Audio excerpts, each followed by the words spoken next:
Hello students.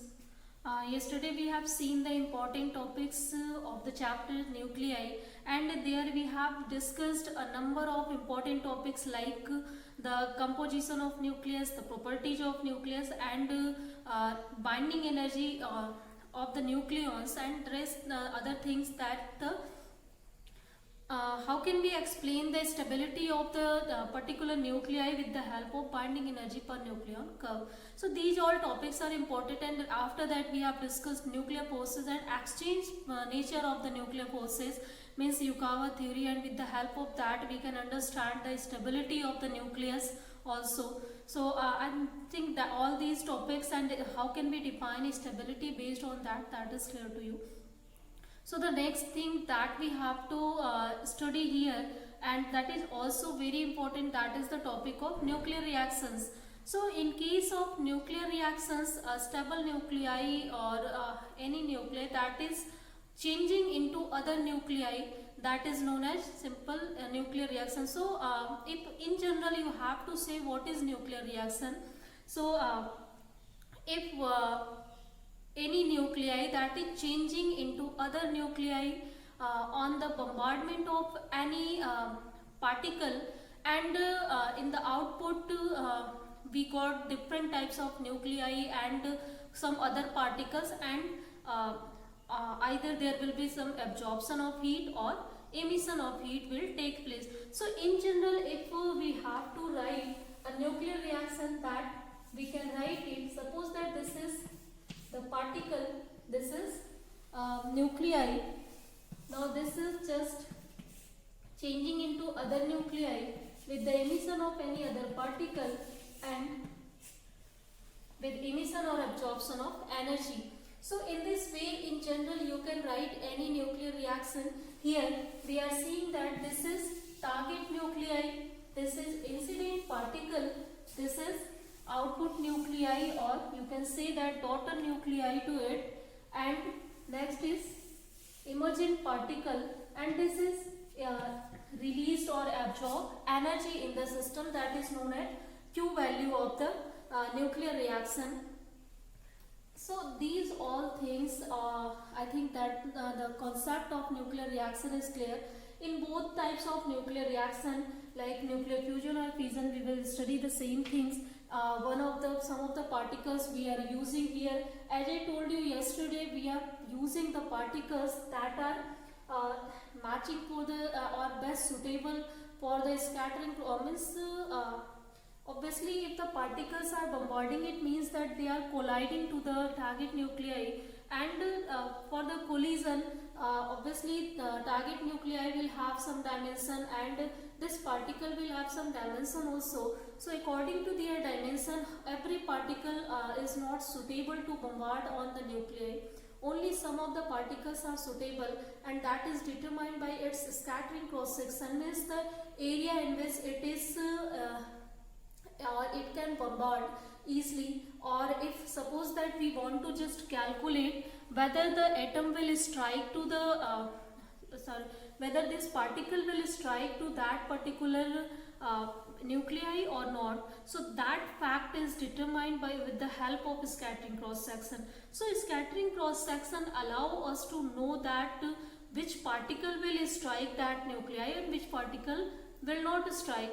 So according to that, we are choosing the particles for the bombardment, and after choosing the particle, we just give or accelerate this particle so that it can gain a high amount of energy.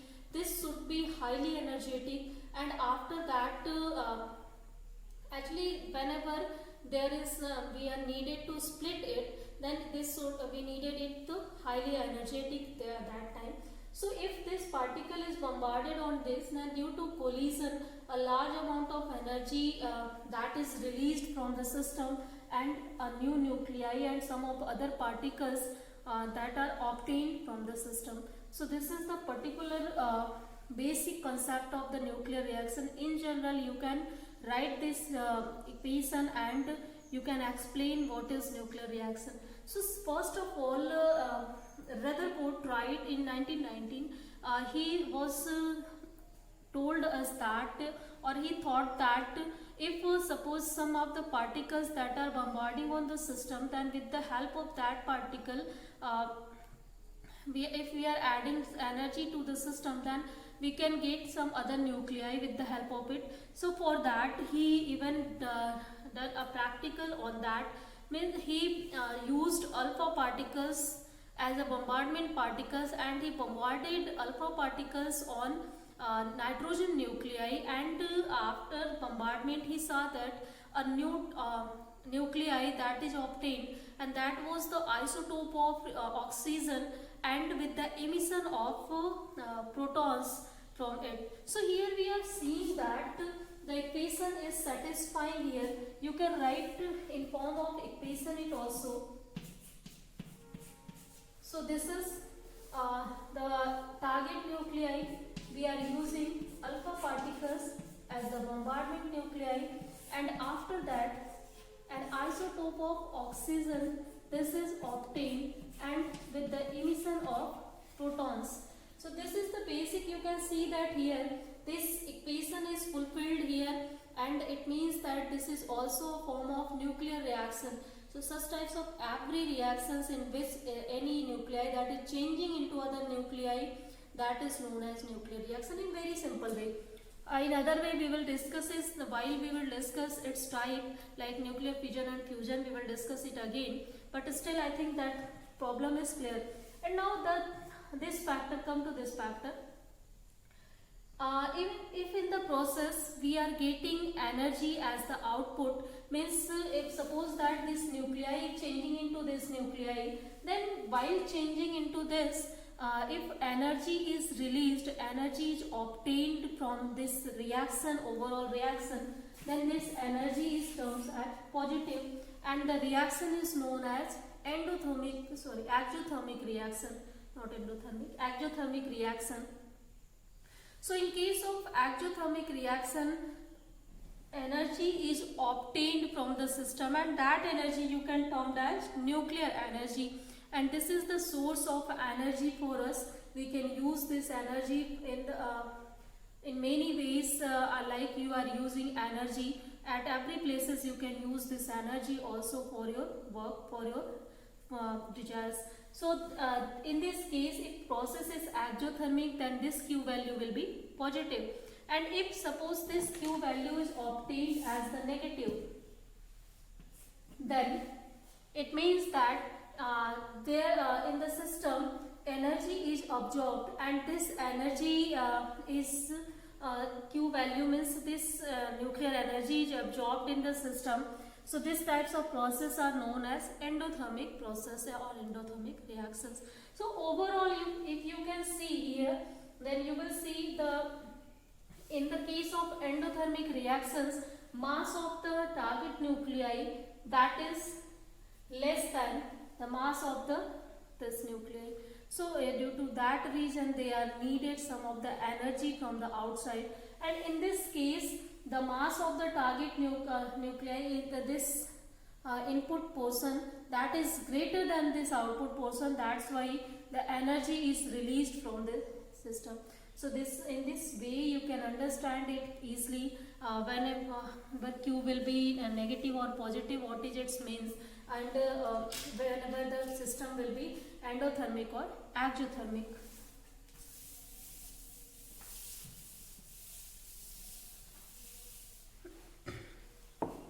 So if this process is clear, then let's see what are the types of nuclear reactions here. So there are so many types of nuclear reactions that we have, like there are two main types here. One is nuclear fission, second is nuclear fusion. So let's start that and understand that. You have already studied all these things, but still let's see them.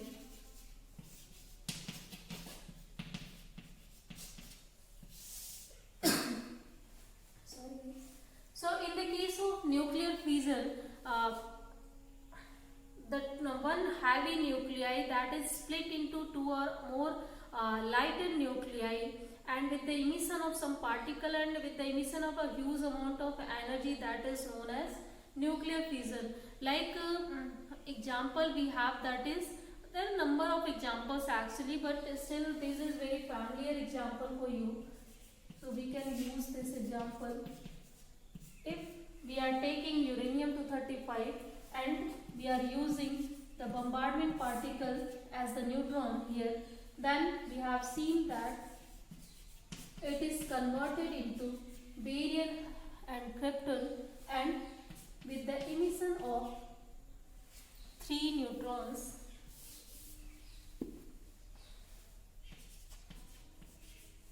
and a large amount of energy of the order of mega electron volt. You can write here Sierra by yourself. So this is just like the work for you. You have seen the how to complete the nuclear reactions, so you can do that work. But still, I think that is only why I just left it, to make you understand that here a heavier nuclei that is changing into lighter nuclei, and the way that is changing into lighter nuclei, you can understand that. So here in this case, as we are seeing that the process of nuclear reaction is still fulfilling here, and target nuclei, bombardment particle that is bombarding on any target nuclei, and this target nuclei is changing into other nuclei with the emission of particle and with the emission of or absorption of a large amount of energy. So this types of reaction is nuclear reaction. So fission is also a nuclear reaction, and here we are getting a large amount of energy as the production. So I think this process is guys clear to you, and in this process here we are seeing that we are using only one neutron for the bombardment, and we are getting 3 neutrons as in the output. So if these 3 neutrons we just left, then again these 3 neutrons can stimulate 3 more uranium atoms, and again we will get in the output 9 electrons. That 9 neutrons, that 9 neutrons will again stimulate 9 uranium particles, and in this way a number of neutrons that will be available in the system, and that can stimulate all the uranium particles, and due to that a chain reaction is started. So in this way nuclear fission, you can say this, there are 2 processes in the case of nuclear fission. So let's see them, the 2 processes of nuclear fission.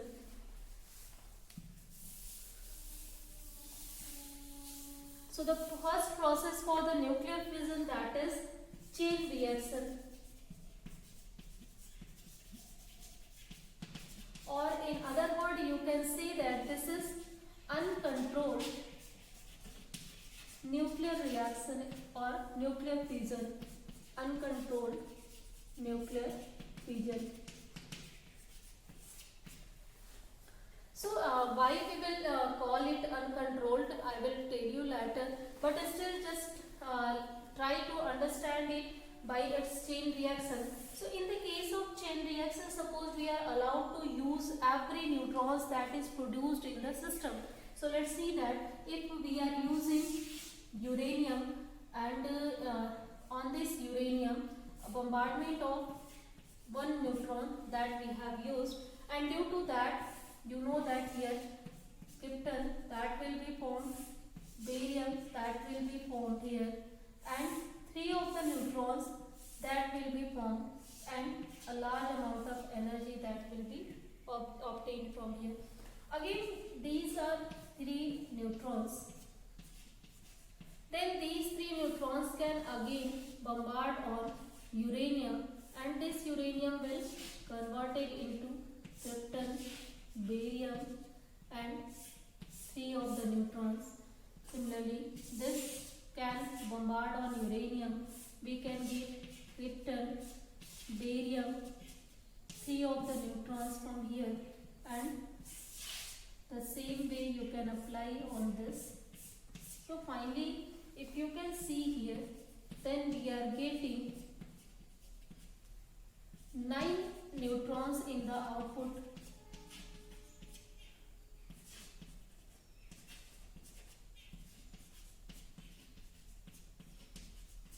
Okay.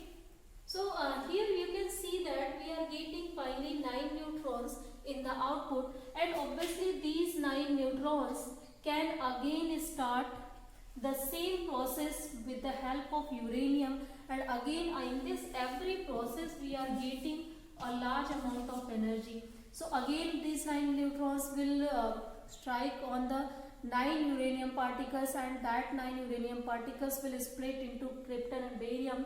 After that 3 more neutrons will be created, means 27 neutrons that will be created only within some seconds, and a huge amount of energy that will be released from the system. Then this type of, say, we have seen that a chain is started, chain of reaction we are seeing here. This is a chain that will continue in the motion, and if you can see that this will reaction will cover a large area, means it will spread over a large area. So whenever and chain reaction a chain reaction that is reacted anywhere, that is started anywhere, then it is not easy to stop it. Once it will be started, then continuous production of neutron will take place until all the uranium particles will be splitted into the krypton and barium. So until they are not splitting, continuous splitting of uranium that will take place. So within some seconds this a huge amount of energy that will be spread over a large area, and you can say that a sudden explosion that will take place and at this way. So this is a very harmful process. If somewhere chain reaction will be started, then it is not able, we are not able to actually control it. We are not it's not really easy to control it. So this type of process, that's why known as uncontrolled nuclear fission. So this is the process that we are using to construct, to make the nuclear bomb or atom bomb, you can see that. So in case of atomic bombs, we are using uncontrolled reactions, we are using chain reactions. So whenever any country that are using in the war a nuclear bomb, then in that case when it will be is excited or started with one uranium, then it will automatically apply to all uraniums with the production of continuous production of neutrons here. So this process is very dangerous process, where chain reaction is really dangerous process. So if it is its way is uncontrolled. But if suppose that we are just in this process, we are getting 3 neutrons here, and if 2 of the neutrons that if we seizes here, or if suppose that these neutrons are absorbed by some of the particles or some of the atoms, and we know that we can retard its motion, or simply just retard its motion, 2 of the neutrons motion, and or just use some absorbing material that can absorb 2 of the neutrons, then we will get in the output only 1 neutron. Then in that case, if it will bombard on uranium, then again barium, krypton, that will be case, and 3 of the neutron that will get. Again do the same process as we have done here. 2 of the neutrons, to use it, only 1 neutron we can use. So in this way we are seeing that a chain is also started here, but this chain is controlled. In this way you can see that a constant amount of energy that we are getting from here. So this type of process is controlled, in which it is not spreading over a large area. Even the production of energy, that is also constant. We are using only 1 neutron at a time for the production of energy. So in this way we have just controlled this reaction. So that's why it is known as controlled nuclear fission. So I think the process, chain reaction that is clear to you. So if we are using the chain reaction in controlled way, then we can use it in nuclear reactors. the application of controlled nuclear fission, that is nuclear reactor. And nuclear reactors are those instruments that we are using for the production of energy, for the production of nuclear energy, that we are using in our daily life for many applications. And uncontrolled nuclear fission, that is the key factor, that is the idea for, you can say that, for the atomic bomb, and that is very harmful for us. So if we are just the two processes, that is two chain reaction and two processes that are nuclear fission, but the way that in which we are using it, that is, in one way it is very useful and in other way it is very harmful. So as always, it depends on you which way, which factor you are choosing for its use. So science is always works on 50-50%, means 50% is its use and 50% of its drawbacks. So if you will use 50% as the use, then you can make it 100%.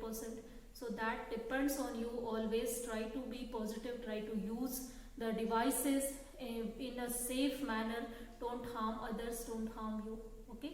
So I think that the process of nuclear fission, uncontrolled, controlled fission, that is clear to you. So if there is no confusion in that section, then in next case let's see what is the nuclear reactor and what are the components of the nuclear reactor. Actually you have to study, but still just see that what are the main components of the nuclear reactor science. How can we obtain the energy from it?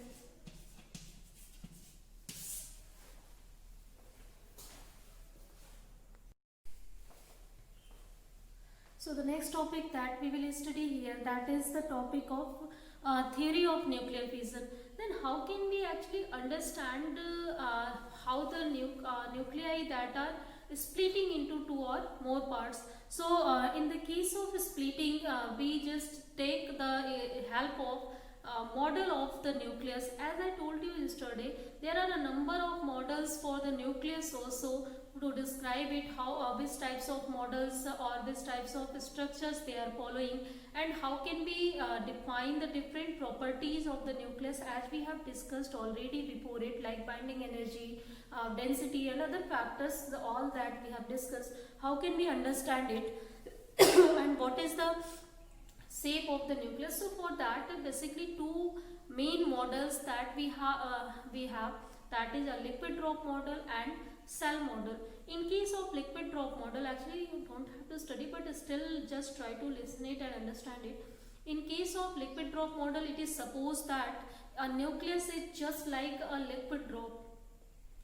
As a liquid drop is possessing nature, it has spherical shape, and the spherical shape is due to the tendency to attain stability, and for this surface tension is the key factor for that shape. So in this case, in the case of nucleus, the key factor, that is the nuclear forces, they are resembles with the surface tension as in the liquid. So analogy you can use in the liquid and also in case of nucleus.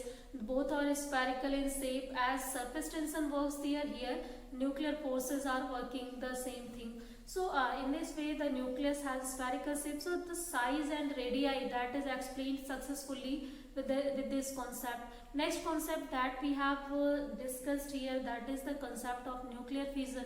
So according to it, we know that already whenever a liquid drop that is getting energy from the outside, then first of all its shape changes to ellipse, and after that in the dumbbell shape, and after that if the energy is sufficient, then they break into two parts or more parts. So in the same manner nuclear fission can be understood. So suppose that here we have uranium nuclei,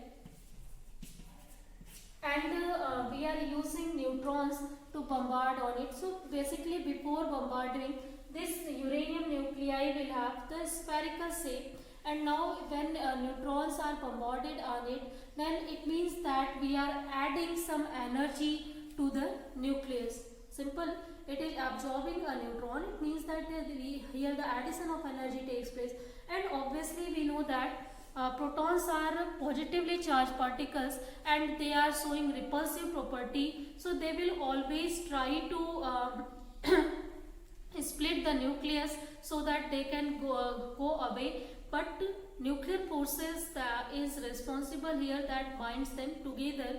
So when any neutron or any particle that is absorbed by the nuclei, so in this way the nuclear stability that get disturbed due to addition of energy, and if that disturbance is enough, means if that neutron or that particle has a sufficient energy, then due to that sufficient energy, protons that are getting energy and they are trying to go apart, and it means that the strength of nuclear forces that is reducing here, and due to that factor they show different types of shapes. So first of all they just try to be like that, means protons are going further at the means they are going apart, so that's why you can say that the dimension that will change also, and after that they changed into the some dumbbell shape like this, and after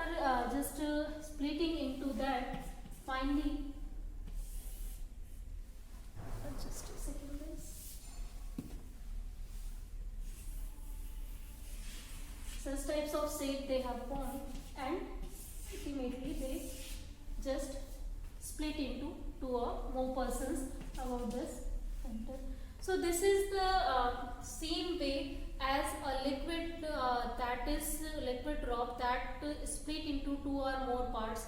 In the case of liquid, whenever energy is added to that liquid drop, it reduces its surface tension, and due to that particles, intermolecular forces or particles that are trying to go apart from each other, and due to that they started to follow such types of shape, and ultimately whenever the extension is greater, means the two parts that are greater in extension, then in that case they split from there about this portion, and though two or more in more parts they can split. So this process is explained successfully with the help of liquid drop model.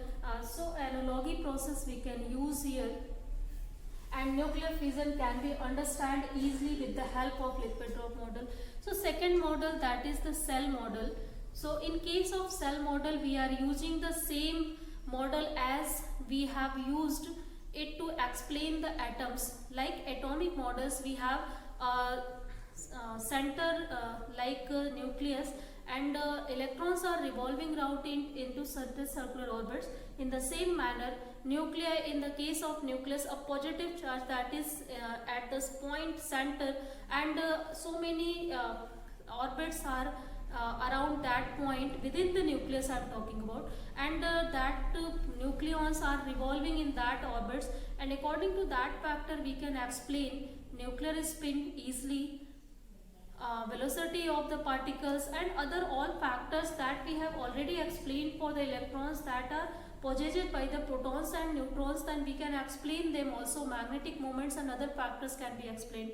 So both the models are necessary to explain to all these things. Some of the things that cannot explain with the help of liquid drop, and some of the phenomena that cannot be explained on the basis of cell model. So I think the concept of cell model and liquid drop model, that is clear to you guys, and how can we understand the nuclear fission with the help of liquid drop model, that is also clear to you. So if all these processes are clear to you, then in next class we will study or we will see nuclear reactors and nuclear fusion process. So let's see them in next class. So for today let's end it here. Thank you.